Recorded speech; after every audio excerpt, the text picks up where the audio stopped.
Hello students, welcome to the KG classes with Kusum Gupta. Today we are going to understand the ballpoint prescribed in your chapter 3. इसमें एक छोटे बच्चे के माध्यम से John Berryman the poet ने एक बहुत ही सीरियस और इम्पोर्टेंट लाइफ लेसन या जिंदगी का मैसेज दिया है. So, without much ado, let's get started and see what the message is. इस कविता में पोएट काफी देर से एक छोटे बच्चे को हार्बर पे एक बॉल के साथ खुशी खुशी खेलते हुए ऑब्जर्व कर रहे थे. तभी उन्होंने देखा कि बच्चे की बॉल कूदती फांदती गहरे पानी में गिर गई और बच्चा बहुत दुखी हो गया. पोएट चाहता तो ये जाके उसे कह सकता था कि बच्चे कोई फर्क नहीं पड़ता, बॉल ही तो है और आ जाएगी, और फिर तो महंगी चीज भी नहीं है, सस्ती सी बॉल है, नहीं खरीद लेंगे. पर पोएट ने ऐसा नहीं किया. क्यों? क्योंकि पोएट चाहते थे कि वो एक जिंदगी का एक ऐसा लेसन जो हर इंसान को कभी ना कभी तो सीखना ही है, तो वो बच्चा इस छोटी उम्र में ही क्यों ना सीखे. तो वो मैसेज क्या है? In this material world we acquire things and get emotionally attached to them. All these things are transient and we are bound to lose them sooner or later. So we have to grow up and learn to cope up with the losses and move on in life. समझ आ गया? Transient में short lived, कि जितनी भी हमारी belongings हैं एक ना एक दिन, सूनर और लेटर का मतलब एक ना एक दिन तो वो खोनी ही है. तो उनके लिए रोना धोना करने की बजाय बेटर क्या है कि उनको फेस करें और आगे बढ़ें जिंदगी में. अब देखते हैं इस पॉइंट की word to word explanation. First stanza. What is the boy now who has lost his ball? What is it to do? I saw it go, merrily bouncing down the stair and then merrily over. There it is in the water. No use to say, oh, there are other balls. What is the boy now is to do? कि वो लड़का अब क्या करेगा? कौन सा लड़का? जिसकी बॉल हो गई है. वर्ड को बार बार 3 बार रिपीट किया गया है. हम रूटीन में भी किसी चीज को जब हमने एम्फेसाइज करना हो तो बार बार दोहराते रहते हैं. इसी तरह से यहाँ पे वर्ड को बार बार दोहराने से पोएट ने उस लड़के का जो हेल्पलेसनेस है, जो डिसअपॉइंटमेंट की फीलिंग है at the loss of his cherished ball, उसको डिस्क्राइब करने के लिए, उसको एम्फेसाइज करने के लिए वर्ड का रेपिटेशन किया है. और उसके साथ साथ ये repetition of this word what shows the concern of the poet. Poet भी वरीड है कि अब इस बच्चे का क्या होगा, ये बच्चा अब इस नुकसान को कैसे सहेगा. I saw it go. It here represents ball. I point. तो it was merrily bouncing. Bounce करना, जंप करना, अप डाउन. आप बॉल से खेलते ही हो, आपने देखा है कि बॉल को जिससे जब खेलते हैं वो ठप्पे खाती हुई जाती है. तो ऐसे ही वो बॉल खुशी खुशी गली में आगे बढ़ रही थी. मैरिली मैरिली, इसको भी रिपीट किया गया है और ये दिखा रहा है कि नुकसान से पहले कितना हैप्पी एनवायरनमेंट था. बच्चा भी खुश था, बॉल भी खुश थी. बाउंसिंग बॉल को खुशी से जाहिर किया गया है. एक्चुअली क्या है? बच्चा खुश है. लेकिन very soon it was over. Over का मतलब जैसे हम कहते हैं the recess is over, recess खत्म हो गई है. इसी तरह से मैरिली जो बाउंसिंग थी that was over and it went into the water. यहाँ पे साइन ऑफ एक्सक्लामेशन है, ये नोट करने की चीज है, क्योंकि ये पोएट के एक स्ट्रॉन्ग इमोशन को या बच्चे के एक स्ट्रॉन्ग इमोशन को एक्सप्रेस कर रहा है. It is expressing the shock experienced by the poet and the boy at the loss of the ball, at the disappearance of the ball into the water. अब ये पानी कैसा है? ये पानी सड़क पे या गली में खड़ा हुआ कलेक्टेड वाटर नहीं है, ये डीप वाटर है. क्योंकि बच्चा कहाँ खेल रहा है? हार्बर पे. और हार्बर क्या होता है? रिवर या समुद्र के किनारे पे शिप्स को एंकर करने के लिए बनाई गई जगह. जैसे एयरपोर्ट तो आपको पता ही है ना, प्लेन्स के लिए बना होता है, ऐसे ही शिप्स के लिए होता है हार्बर. और इस तरह से देखते ही देखते बॉल उसके हमेशा के लिए डीप वाटर में खो गई. अब पोएट चाहता क्या? बच्चे को जाके, जैसे कि आमतौर पे हम छोटे बच्चों को कंफर्ट करते हैं, क्या कहते हैं? There are other balls. अरे कोई बात नहीं, एक बॉल खो गई तो क्या हुआ, सारी बॉल्स हैं, आप नहीं ले लेना. इन वर्ड्स को कहने का कोई फायदा नहीं.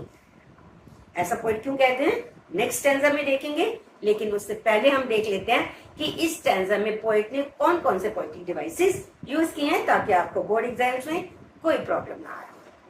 सबसे पहले anaphora, repetition of what and merrily. Sentences के या क्लॉजेस के बिगिनिंग में जब किसी वर्ड की रेपिटेशन होती है तो उसको हम बोलते हैं एनाफोरा. दो सेंटेंसेस में मैरिली रिपीट हो रहा है और दो में व्हाट. दोनों के रेपिटेशन का पर्पस मैं आपको बताई चुकी. मैरिली का एक ऐसा कॉन्ट्रास्ट तैयार करना है. ये क्या कर रहा है? कॉन्ट्रास्ट.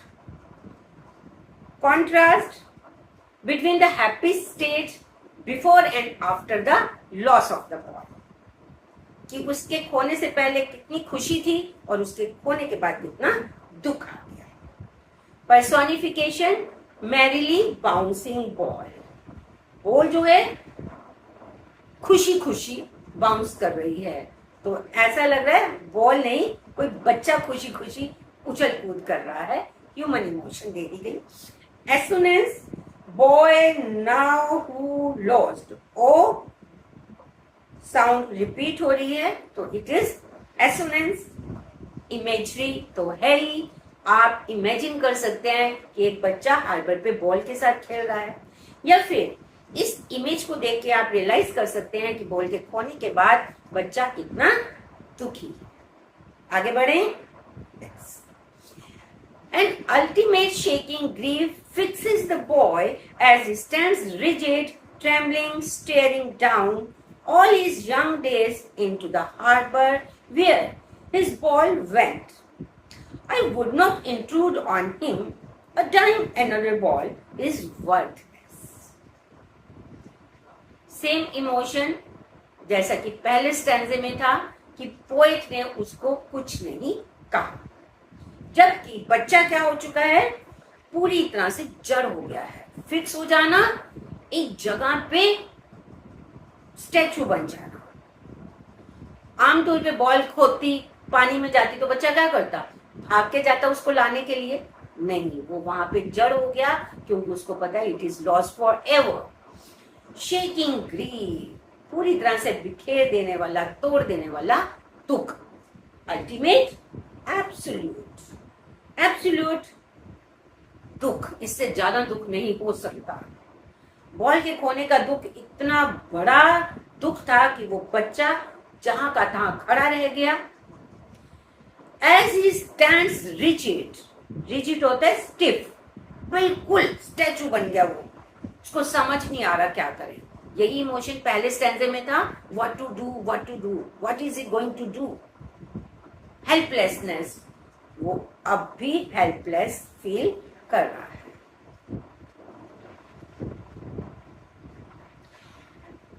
कब? ट्रेम्बलिंग स्टेयरिंग डाउन, वो पत्ते की तरह कांप रहा है। किस चीज से? आप डर से कांपते हो, लेकिन ये बच्चा कैसे है? दुख से कांप रहा है, क्योंकि वो देख रहा है कीनली किसे? अपनी बॉल के साथ जुड़ी हुई बचपन की यादों को। वो सिंपल बॉल नहीं थी, it was a cherished ball. Cherished होता है जिसे आप बहुत प्यार करते हैं, और उस बॉल के साथ बच्चे के पूरे चाइल्डहुड मेमोरीज जुड़ी हुई है। और अकेली बॉल नहीं खोई, उसकी बचपन की यादें भी उसके साथ चली गई। His ball went. His ball possession, belongingness थी ना उसकी, और वो अब उसकी खो गई। वही पहले स्टैंजे वाली बात, पोएट उसे जाके कुछ कंफर्टिंग शब्द कह सकते हैं। वो कह सकते हैं जाके कि भाई कोई बात नहीं, सस्ती सी चीज है, नहीं ले लेंगे, लेकिन he does not intrude, वो जाके उसको कोई सलाह नहीं देते। इंट्रूड मैंने नीचे दिया है, unwelcome entry into others privacy, कि वो उसको स्पेस देना चाह रहे हैं।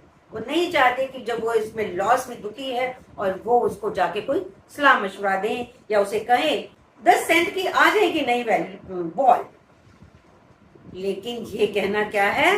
वर्थलेस है। इस कहने के कोई मायने नहीं, क्योंकि वो चाहते हैं कि वो जिंदगी का एक लेसन सीखे। कौन सा लेसन? वो पोएट ने आगे बताया है, पर आगे जाने से पहले देख लेते हैं इस स्टैंजा में पोएटिक डिवाइस कौन सा यूज हुआ है। एंजैममेंट। एंजैममेंट क्या होता है? जब कोई पंक्चुएशन मार्क यूज नहीं होता, थॉट का फ्लो दिखाने के लिए विदाउट पंक्चुएशन मार्क लिखा जाता है, उसको बोलते हैं एंजैममेंट। और ये लाइन है एंड अल्टीमेट से लेके ऑल वेंट। देखो ये इतनी बड़ी, इस बॉल वेंट, यहाँ पे कोई पंक्चुएशन मार्क नहीं, हाँ एक कॉमा है, पर फिर भी पूरा फ्लो से लिखा गया है, और इसे बोलेंगे एंजैममेंट। डिफिकल्ट वर्ड्स मैंने आपको बता दिए, ultimate, final and absolute. Rigid, stiff हो जाना, अकड़ जाना बॉडी का। Harbour, on the coast of sea और river to anchor the ships. Intrude, बता दिया आपको, टाइम होता है 10 cents। नेक्स्ट देखते हैं, he senses first responsibility in a world of possessions. People will take balls, balls will be lost always, little boy, and no one buys a ball back, money is external. He senses first responsibility. अब बताया है poet ने कि वो क्यों नहीं जाके उसे कुछ भी सांत्वना, तसल्ली देने वाली बातें नहीं कहते, क्योंकि वो चाहते हैं कि वो अपनी रिस्पॉन्सिबिलिटी समझे। रिस्पॉन्सिबिलिटी यहाँ केवल यही नहीं है कि वो अपने पोजेशंस की केयर करना सीखे, है ना। एक मीनिंग तो ये भी है कि उसे बॉल से संभाल के रखना चाहिए था, उसे हार्बर के पास नहीं खेलना चाहिए था उससे, लेकिन अकॉर्डिंग टू पोएट ये रिस्पॉन्सिबिलिटी कोई और है। इन अ वर्ल्ड ऑफ पोजेशन, ये दुनिया कैसी है? मटेरियल वर्ल्ड, भौतिकवाद है। अपनी चीजों को हम इकट्ठा करते रहते हैं, उनसे इमोशनली जुड़ते रहते हैं, लेकिन हमें ये पता होना चाहिए, ये हमारी रिस्पॉन्सिबिलिटी है पता होना, क्या कि कई बार लोग हमारी चीजों को छीन लेंगे, बाय हुक और by crook, greedy people, selfish people around us, वो हमें नुकसान पहुंचा देंगे, या फिर हमारी अपनी वजह से हमारी बिलोंगिंग्स खत्म हो जाएंगी। तो लिटिल बॉय, बच्चे, हमें कोई वापस नहीं खरीद के देता उन हमारी लव्ड बिलोंगिंग्स को। लव्ड या चेरिश, चेरिश आपको बता दिया था, लव्ड बिलोंगिंग्स। ये सिर्फ फिजिकल चीजें नहीं है, क्योंकि मनी इज एक्सटर्नल। पैसा जो है बाहरी चीजों को, मटेरियल चीजों को तो आपको लाके दे देता है, लेकिन what is internal? Emotional value. पैसा हमें उन चीजों की इमोशनल वैल्यू वापस नहीं लाके दे सकता, उन्हें तो हमें एक्सेप्ट करना ही है, ये तो हमें सीखना ही पड़ेगा। ये हमारी जिम्मेवारी है ये सीखना कि जितनी भी हमारी बिलोंगिंग्स हैं, जितने भी, वो सिर्फ हमारी फिजिकल चीजें हो सकते हैं, हमारे रिश्ते हो सकते हैं, हमारे लव्ड वंस होते हैं, है ना। जिंदगी में कभी ना कभी तो हमें किसी ना किसी को खोना ही है, क्योंकि द वर्ल्ड इज ट्रांजिएंट, चीजें इम्परमानेंट है। डिवाइसेस हैं alliteration, buys a ball bag, pre sound repeat होगी आपकी। Metaphor, a world of possessions, material दुनिया, compare to the concept of human ownership of things and emotional value attached to that. वो चीजें जिन्हें हम जिंदगी में आगे बढ़ते हुए इकट्ठा करते रहते हैं और उनके साथ इमोशनली जुड़ते जाते हैं, उनको किस चीज से कंपेयर किया गया है? वर्ल्ड ऑफ पोजेशंस के साथ। आगे बढ़े, यहां तक तो आपको समझ आ गया? That's good. He is learning, well behind his desperate eyes, the epistemology of laws, how to stand up, knowing what every man must one day know, and most know many days how to stand up. This is he learning. Learning what? His first responsibility. First responsibility, not only to take care of his belongings, but to accept that he has to lose them one day. कि जिंदगी में हम जिन चीजों को बहुत प्यार करते हैं वो कभी ना कभी हमारे से छूट जाएंगी। जैसे उसका बचपन छूट गया, बचपन बॉल के रूप में उसका बचपन जो है गहरे समुद्र में खो गया, अब उसको मैच्योर होना है, ग्रो अप होना है। Will behind his desperate eyes, इस टाइम देखने में वो कैसा है? डेस्परेट, डिसअपॉइंटेड, है ना। वो निराशा से भरा हुआ है, उसको समझ नहीं आ रहा है कि अब उस सिचुएशन को कैसे टैकल करे। लेकिन इस दुखी आंखों के पीछे जो एक लेसन जिंदगी का वो सीख रहा है वो बहुत जरूरी है। वो क्या सीख रहा है? Epistemology of loss, knowledge of nature of loss, और फिर उसको कैसे बर्दाश्त करना है, how to cope up with such losses. Stand up to का मतलब होता है फेस, किसी चीज को फेस करना। Knowing what everyone must one day know, वो इस टाइम देखो कितना प्लेफुली यूज किया है नो वर्ड को 3 जगह। नोइंग किसके लिए है? बॉय, वो सीख रहा है, जान रहा है। क्या जान रहा है? Epistemology of loss. और ये हर आदमी को, every man must one day, कि एक ना एक दिन तो जानना ही है। और कहीं तो बेचारे इतने अनफॉर्चुनेट होते हैं कि उनको जिंदगी में बहुत सारे लॉसेस को फेस करना पड़ता है। तो इस तरह से वो इस नॉलेज को मैनी डेज बार बार महसूस करते हैं। लेकिन they have to learn to be resilient.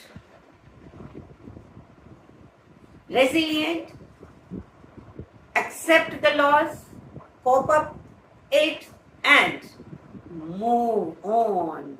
जिंदगी में आगे बढ़ो, यही आपका मैसेज है। पॉइंट समझ आ गई? That's good. और अब देखते हैं इसके devices. Personification, desperate eyes. Eyes आपकी इंसान नहीं है, इंसान डेस्परेट हो सकता है, लेकिन यहाँ पे आईज को डेस्परेट बता दिया। इसको ट्रांसफर्ड एपिथेट भी कह सकते हैं, क्योंकि डेस्परेट बॉय की जगह हम क्या कह रहे हैं? Desperate eyes. Repetition, stand up, stand up. Symbolism, ball is the symbol of childhood, innocence and worldly possession. देखने में तो यही लगता है कि ये वर्ल्डली पोजेशन को सिंबलाइज कर रहा है, क्योंकि ये उसकी पर्सनल चेरिश्ड बॉल थी, लेकिन इसके साथ साथ बॉल के जाते जाते ही उसमें मेच्योरिटी आ रही है, ही इज ग्रोइंग अप। तो इस तरह से बॉल के साथ साथ उसका क्या चला गया, चाइल्डहुड एंड इनोसेंस। तो बच्चों, I hope you have well understood this point and now you are better equipped for your board exams. अगर आपको ये वीडियो पसंद आई तो एक लाइक करिए और अपने फ्रेंड्स के साथ इसको शेयर करिए, ताकि मैं आपके लिए और ऐसी वीडियोस बनाती रहूं। Thank you.